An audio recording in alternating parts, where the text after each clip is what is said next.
Welcome to this week's Crypto Roundup.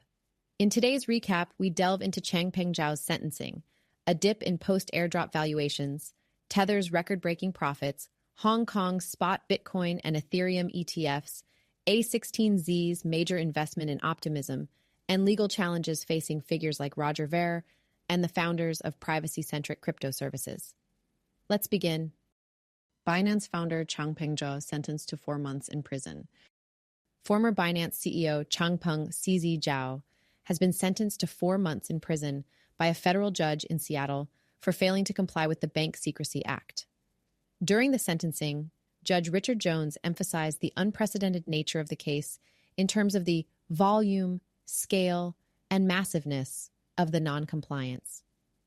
Despite the prosecution's push for a 3-year sentence and the defense's argument for probation, Zhao was ordered to serve time in a low-security federal prison near Seattle.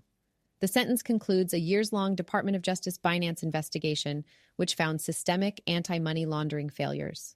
Zhao and Binance reached a joint plea deal in November 2023, resulting in a hefty $4.3 billion in penalties for Binance.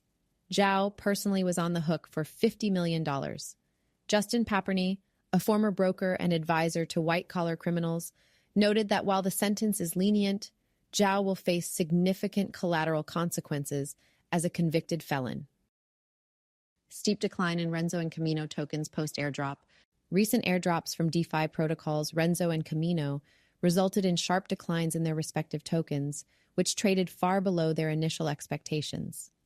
Following their debut on Tuesday, Rez plummeted 54%, trading at 16 cents, while Camino fell by 78% to just 4 cents, illustrating the challenges facing newly launched tokens.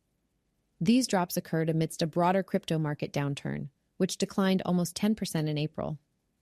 Even so, Renzo's total value locked grew by over 37%, whereas Camino experienced a 25% reduction in its TVL.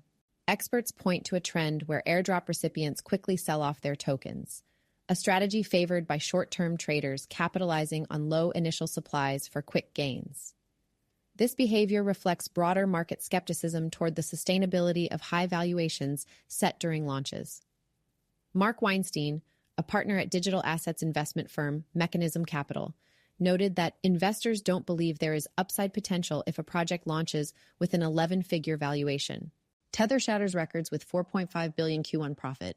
Tether, the company behind popular stablecoin USDT, announced a record-breaking net profit of $4.5 billion for the first quarter. This impressive financial performance was primarily driven by its substantial holdings in U.S. Treasuries, Bitcoin, and gold, according to an assurance opinion conducted by global accounting firm BDO.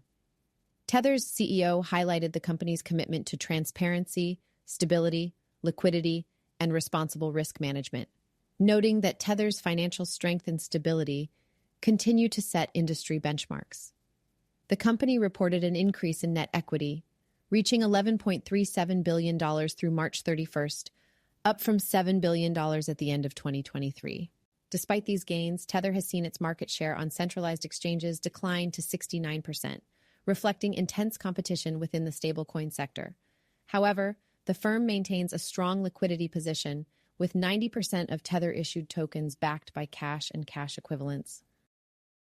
Consensus alleges SEC shift on Ethereum. Consensus filed a complaint alleging that the U.S. Securities and Exchange Commission reversed its previous position that Ethereum was not a security. According to the unredacted complaint released Monday, the SEC had already begun investigating Ethereum as a potential security in March 2023. In a related development, Representative Patrick McHenry, chairman of the House Financial Services Committee, accused SEC Chair Gary Gensler of misleading Congress about the agency's view on Ethereum. McHenry highlighted that the SEC was actively investigating Ethereum as a security days before Gensler's appearance in Congress, suggesting a deliberate attempt to avoid disclosure of the Commission's evolving stance. Hong Kong's spot, Bitcoin, and Ethereum ETFs launch with moderate success. Hong Kong's financial markets witnessed the debut of 6 new spot Bitcoin and Ethereum ETFs, recording over 80 million Hong Kong dollars or $10 million US in traded shares on their first day. This marks Hong Kong as the first market in Asia to allow trading of spot virtual asset ETFs. The trading volume in Hong Kong pales in comparison to the U.S. counterparts, which saw $4.5 billion on their inaugural day.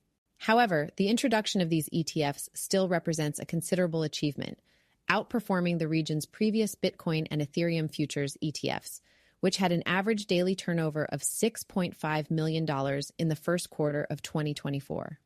These ETFs, managed by Harvest Global Investments, China Asset Management, and a partnership between Bosera and Hashkey, offer investors the unique feature of physical redemptions, aligning closely with the practices of traditional ETFs and allowing for direct investment from Bitcoin miners. A16Z invests $90 million in Optimism's OP token. Venture capital giant A16Z purchased approximately $90 million worth of Optimism's OP token. The purchase includes a 2-year vesting period, suggesting a long-term commitment from the VC firm to the Optimism project. This move coincides with Optimism's increasing adoption, notably by Celo developers who recently selected Optimism's OP tech stack to develop their Layer 2 blockchain solutions, and Coinbase's Base, which also chose the OP tech stack. U.S. stablecoin regulation efforts stalled. Efforts to pass U.S. stablecoin regulation encountered another setback as attempts to attach the bill to the Federal Aviation Administration reauthorization were blocked by congressional leaders. Advocates for the stablecoin legislation, including House Financial Services Committee Chair Patrick McHenry and Ranking Democrat Representative Maxine Waters, had hoped to expedite its passage by linking it with the must-pass FAA legislation. Despite the setback, there is momentum to find another legislative vehicle for the stablecoin regulations, possibly aligning it with high-profile marijuana legislation. Simultaneously, U.S. representatives introduced a separate bill aimed at clarifying the taxation of staking rewards. The Providing Tax Clarity for Digital Assets Act seeks to ensure that taxes on these rewards are only applied at the time of sale, aiming to simplify the current complex taxation landscape and prevent double taxation. Roger Ver, known as Bitcoin Jesus, indicted for tax fraud. Roger Ver, an early Bitcoin investor and advocate, nicknamed Bitcoin Jesus, has been indicted for tax fraud by the U.S. Department of Justice. The indictment alleges that Ver failed to file tax returns and did not pay taxes on capital gains from substantial Bitcoin sales in 2017, totaling about $240 million. Although no longer a U.S. citizen, Ver was still obligated to report and pay taxes on certain distributions from U.S. corporations. He was arrested in Spain, with the U.S. seeking his extradition. FTX estate concludes second sale of locked Solana tokens. The FTX estate completed its second tranche of locked Solana token sales, with bids averaging around $100 each, following a large initial sale in March. The recent auction saw the disposal of 1.8 million SOL tokens, valued at approximately $232 million.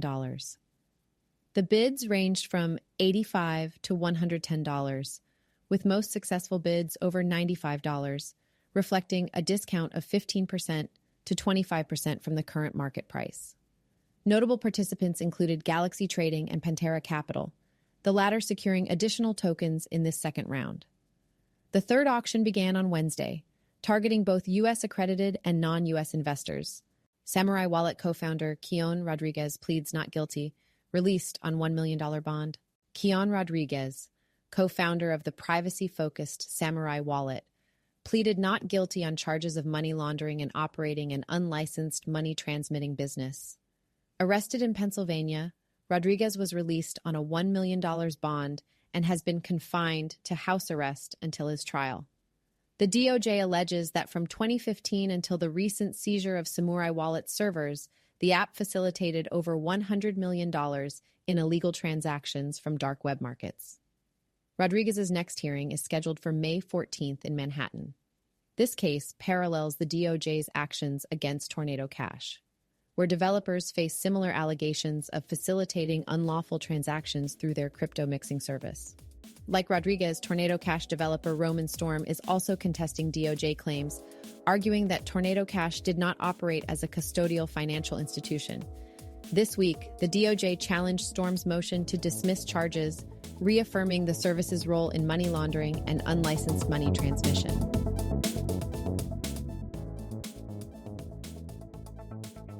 Unchained is now a part of the CoinDesk Podcast Network. For the latest in digital assets, check out Markets Daily, 5 days a week, with host Noel Atchison. Follow the CoinDesk Podcast Network for some of the best shows in crypto.